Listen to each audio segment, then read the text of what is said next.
दूर किसी जंगल में सभी पक्षी बहुत प्यार से रहते थे। वो जंगल बहुत सुंदर जंगल था।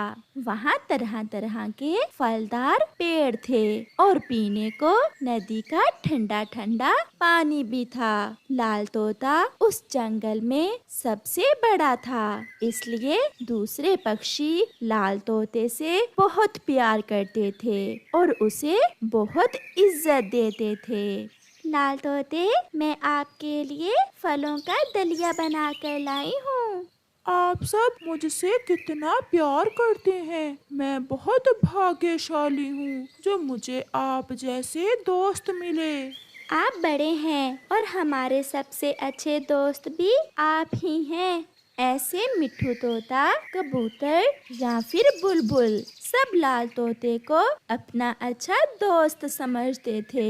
काला कौवा एक दिन उड़ता हुआ उस जंगल में आ जाता है। तरह तरह के फल और फूल देखकर कालू कौवा बहुत खुश था, मगर ये जंगल उसके लिए नया था। वो किसी ऐसे पक्षी की खोज में था जिससे वो दोस्ती कर सके और उसके पास कुछ दिन गुजार सके। कालू कौवा मिट्ठू तोते को एक अमरूद के पेड़ पर बैठा हुआ देखकर उसके पास जाता है।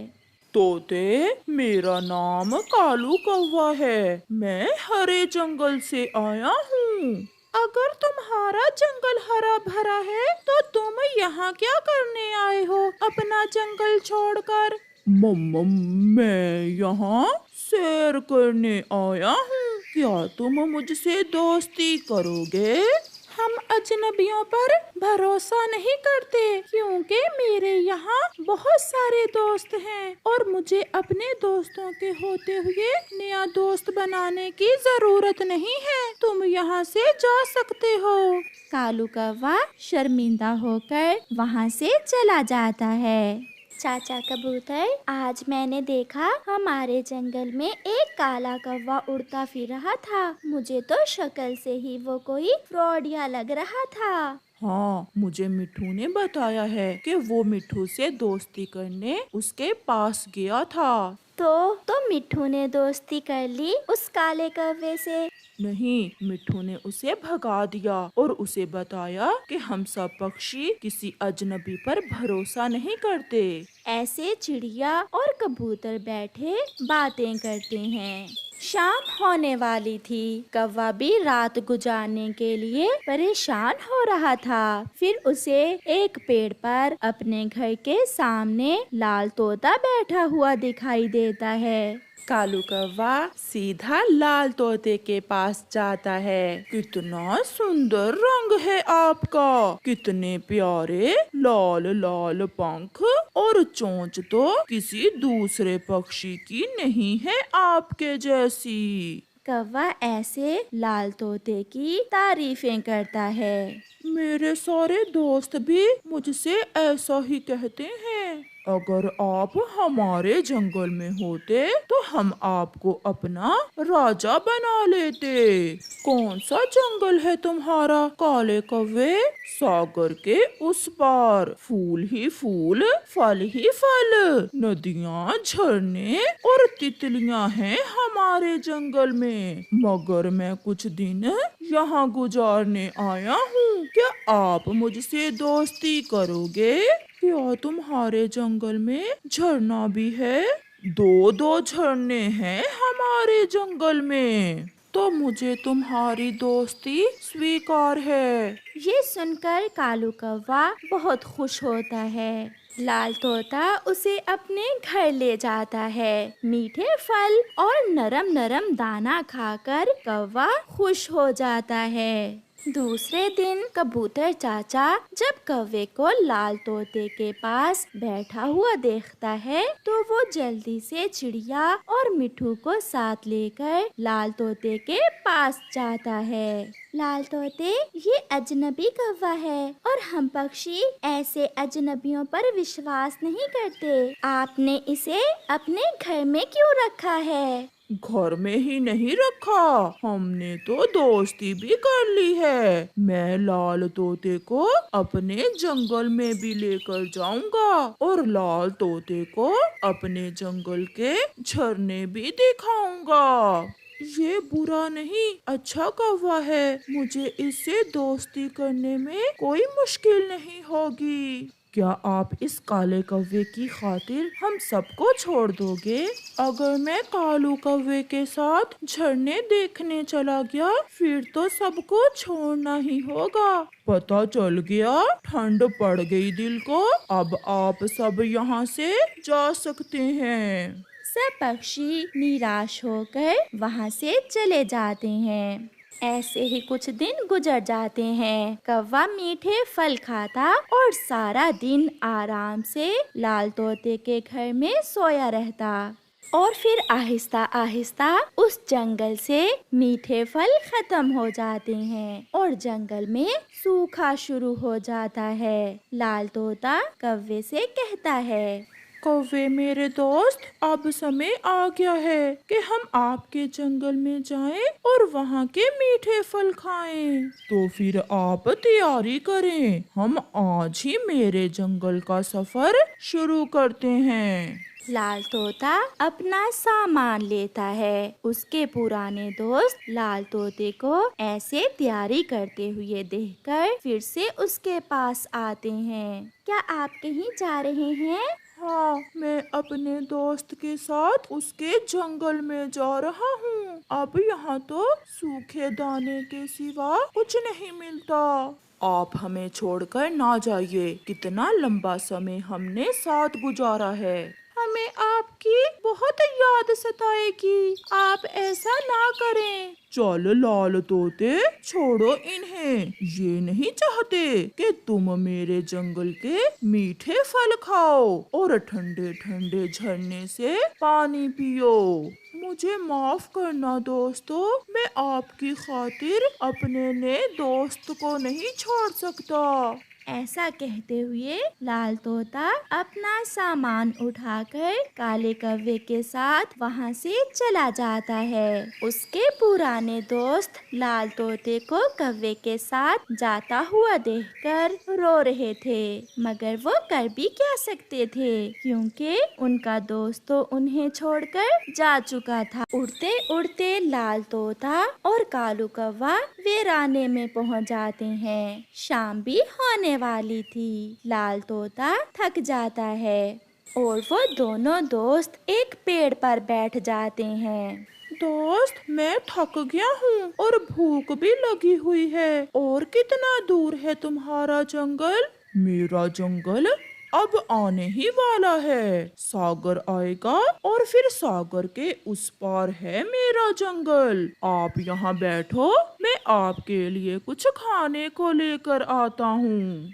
ऐसा कहते हुए कौवा वहाँ से चला जाता है और लाल तोता बैठकर अपने नए दोस्त का इंतजार करने लगता है। कालू कौवे को थोड़ी दूर एक सूखे हुए पेड़ पर अपनी जाति की एक कौवी बैठी हुई नजर आती है। कालू कौवा उसके पास चला जाता है। मेरे जैसी काली कौवी, क्या कर रही हो? मेरा घर इसी जंगल में है और मैं भोजन लेने आई हूँ। क्या तुम मुझसे दोस्ती करोगी? मैं भी कौवा और तुम भी कौवी, अच्छी गुजरेगी। हाँ, मैं तो कब से किसी कौवे की खोज में थी। कौवा वहाँ बैठकर उस कौवी से बातों में लग जाता है और सब भूल जाता है कि वो लाल तोते को पीछे छोड़कर आया है। जब शाम तक कौवा लौट कर नहीं आता तो लाल तोता भी अपने दोस्त कौवे को ढूंढने वहाँ से उड़ता है। थोड़ी दूर उसे अपना दोस्त कौवा एक कौवी के पास बैठा हुआ नजर आता है। लाल तोता वहाँ जाता है। ये फिर मेरे पीछे आ गया, अब मैं कैसे जान छुड़वाऊं इस मुसीबत से। दोस्त, मैं कब से तुम्हारा इंतजार कर रहा हूँ और आप यहाँ बैठे हुए हो। हाँ दोस्त, ये मेरी बुआ की बेटी है। आप वो सामने वाले पेड़ से फल खा लें और फिर हम मेरी बुआ की बेटी के घर में ही रात गुजारेंगे। लाल तोता बहुत भूखा था, इसलिए वो कुछ सोचे बिना सामने वाले पेड़ पर जाकर फल खाने लगता है। नहीं दोस्त, मगर वो फल तो जहरीला है, वो मर जाएगा। मुझे नया दोस्त मिल गया है और वो भी मेरी जाति से। अब मुझे उस लाल और बड़ी चोंच वाले तोते की कोई जरूरत नहीं है। लाल तोता उस पेड़ से जहरीला फल खाकर वहीं गिर जाता है और मर जाता है। और कौवा कौवी के साथ वहाँ से उड़ जाता है। प्यारे दोस्तों, इस कहानी से हमें सीख मिलती है, अपने पुराने दोस्तों को छोड़कर अजनबियों से दोस्ती सोच समझ कर करें। आपका धन्यवाद। दूर किसी जंगल में एक पैसे जमा करने वाला कालू कौवा रहता था। उसे बचपन से ही शौक था कि उसके पास 1 लाख रुपए हो। बस इसी शौक को पूरा करने के लिए उसने सारी जिंदगी ना ढंग से खाया और ना पिया, और अब कहीं जाकर कालू कौवे का शौक पूरा होने वाला था। गोरी, केवल 100 रुपए रह गया है मेरा 1 लाख पूरा होने में। तुम्हारा या हम दोनों का? नहीं नहीं, हम दोनों का। अब हमारे पास 1 लाख पूरा हो जाएगा। कालू जी, मैं कितनी भाग्यशाली हूँ कि मेरा पति लखपति होगा। मैं अपनी माँ को बताऊंगी, पूरे जंगल में सबसे अमीर बन जाएंगे हम। अब किसी तरह 100 रुपए मिल जाए और लाख पूरा हो जाए, फिर हम जंगल के सारे पक्षियों को बुलाकर बताएंगे कि हमारे पास 1 लाख रुपए है। फिर एक दिन गोरी कौवी कबूतर के पास बैठी हुई थी। ओए गंदी आंखों वाले गंदे कबूतर, क्या तुमने कभी 1 लाख रुपए देखा है? नहीं गोरी, मैं कहाँ से देखूंगा। लाख क्या, मैंने तो कभी 1,000 भी नहीं देखा। मेरे कालू जी का 1 लाख पूरा होने ही वाला है। 100 रुपए कम है लाख होने में। जब लाख पूरा होगा तो हम पूरे जंगल के पक्षियों की दावत करेंगे और सबको दिखाएंगे कि 1 लाख कैसा होता है। हाँ गोरी, मुझे तो जरूर बताना, मैं भी देखना चाहता हूँ कि लाख कैसा होता है। चिड़िया चिड़िया, मुझे गोरी ने बताया है कि कालू के पास 1 लाख रुपए जमा होने वाला है। कबूतर भैया, मैं कालू कौवे को बचपन से जानती हूँ। वो तब से पैसे जमा कर रहा है जब उसकी शादी भी ना हुई थी। वो कौन सा पैसे खर्चता है, वो तो जमा ही करता है। मुझे गोरी ने ये भी बताया है कि जब उनका लाख पूरा हो जाएगा तो वो सब पक्षियों की दावत करेंगे।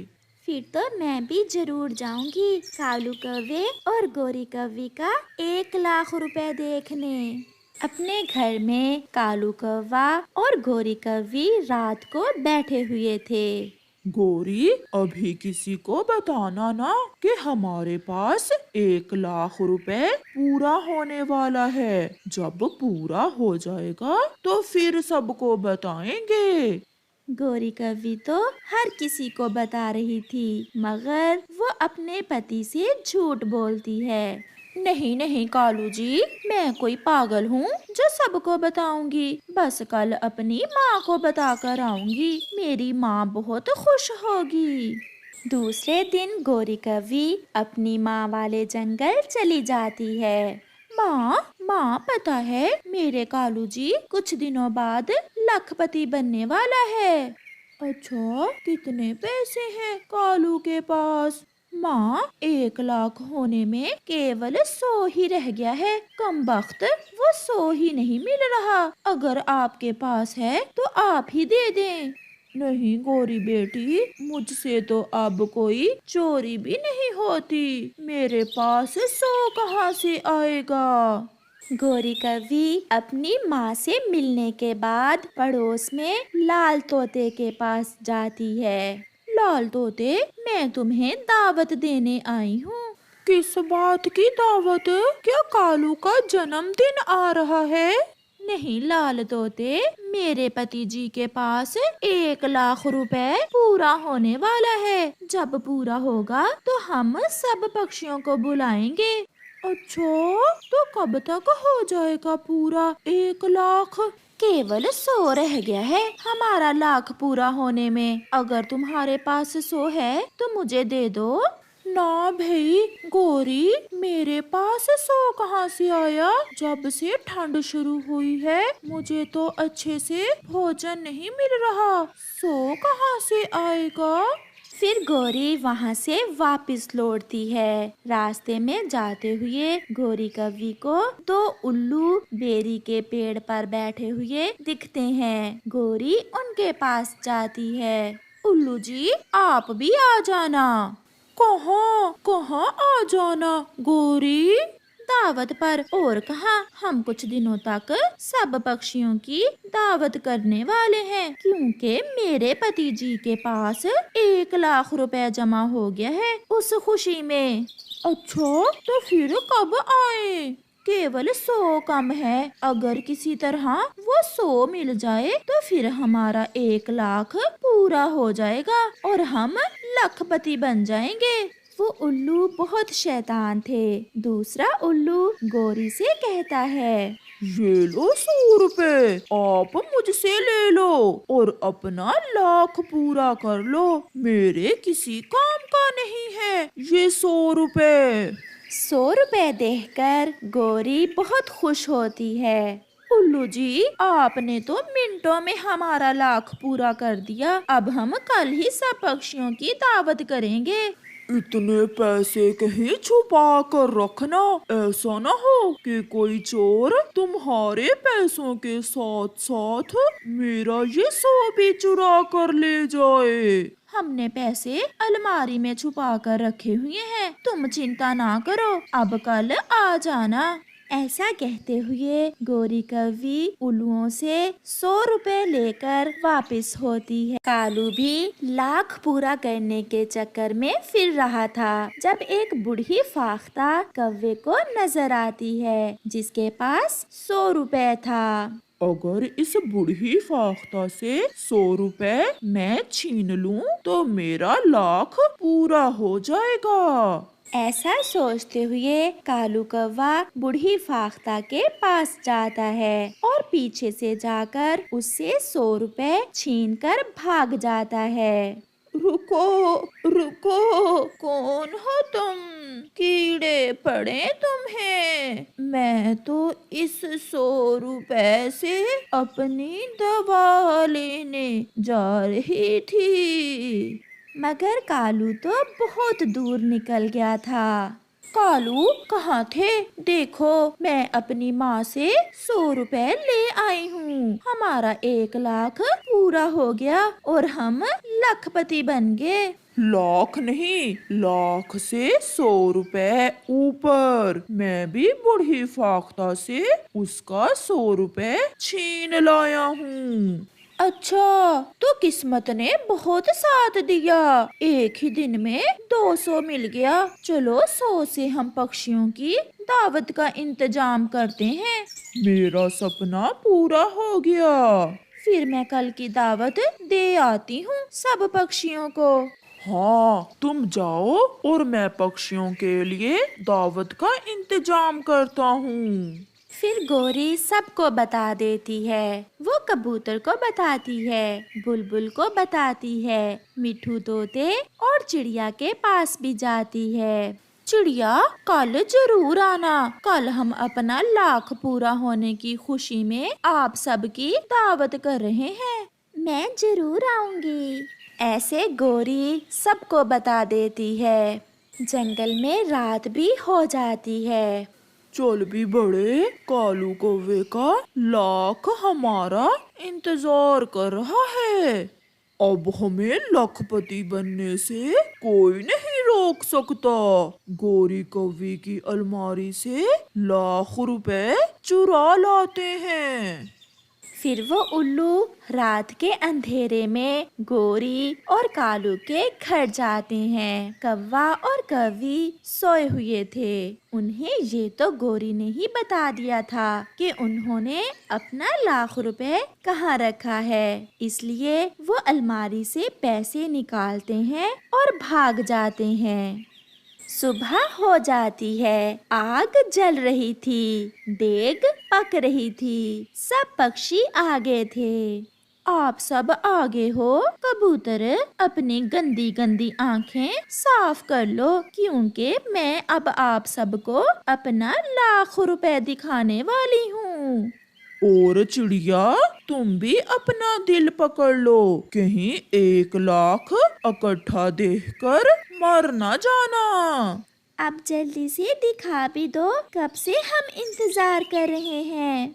फिर गोरी कौवी अपनी अलमारी खोलती है और उसकी चीख निकल जाती है।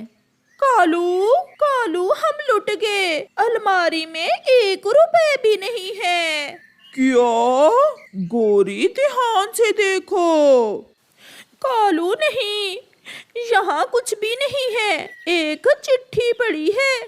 फिर वो दोनों रोने लग जाते हैं और गोरी कौवी वो चिट्ठी चिड़िया को पढ़ने के लिए देती है। चिड़िया वो चिट्ठी पढ़ती है। गोरी कौवी, आपका बहुत बहुत धन्यवाद हमें लखपति बनाने के लिए। हम उल्लू अब तुम्हें कभी यहाँ नजर नहीं आएंगे। और हाँ, अगर फिर कभी 1 लाख जमा करो तो किसी को बताना ना। गोरी और कालू तो रोए जा रहे थे। कालू की सारी जिंदगी की कमाई लुट गई थी और बाकी सब पक्षी गोरी और कालू को देखकर हंस रहे थे। गोरी, बहुत अफसोस हुआ। क्या अब खाना मिलेगा या हम जाएं? मगर गोरी चुप थी, वो तो बस रोए ही जा रही थी।